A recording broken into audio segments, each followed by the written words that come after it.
ஆதியில் இருந்த அன்பை, ஆதியிலிருந்து அர்ப்பணிப்பை புதுப்பித்துக் கொள்வதற்கு ஐஎம்எஸ் இயக்கத்தோடு கூட இந்திய மிஷன் சங்கத்தோடு கூட இணைந்து செயல்படும்படியாய் கர்த்தர் பெரிய மாபெரிய வாய்ப்பை கொடுத்திருக்கிறார்.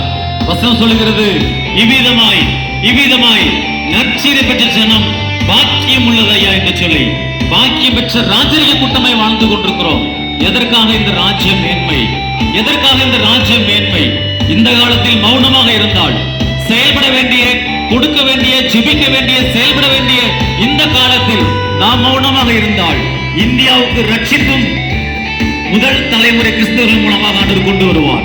தலைமுறை கண்ட கிறிஸ்தவர்கள், பாரம்பரியமான கிறிஸ்தவர்கள் நம்ம எங்க போய் நிற்போம்? முதல் தலைமுறை கிறிஸ்தவர்கள் ஆண்டவருக்காக செயல்படுகிற பட்சத்துல, முதல் தலைமுறை கிறிஸ்தவர்கள் ஆண்டவருக்காக கொடுக்கிற பட்சத்துல, தலைமுறை கண்ட கிறிஸ்தவர்கள், பாரம்பரியமான கிறிஸ்தவர்கள் நிற்கிற இடம் எது? சீர்தூக்கி பார்ப்போம், செயல்படுவோம். மீண்டும் அவங்க அர்ப்பணிப்பை புதுப்பித்துக் கொள்கிற ஒரு நேரம். கடைசி சரணத்தை பிள்ளைங்க பாடுவாங்க. மீண்டுமாக ஒரு தெளிவான தீர்மானத்தை எங்களோடு கூட இணைந்து எடுக்கும்படியாய்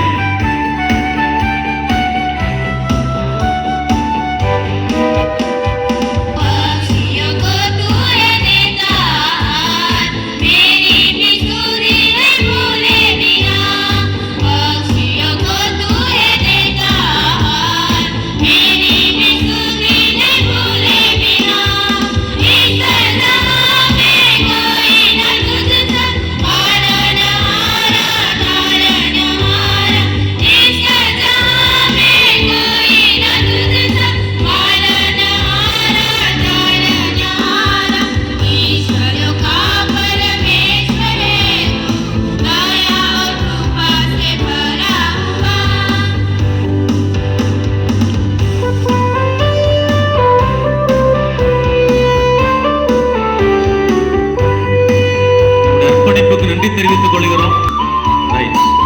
ஒரே ஒரு சான்சா, ஒரே ஒரு சரணம் பாடி கர்த்தரை மையம் நிறைவு செய்திருக்கிறோம்.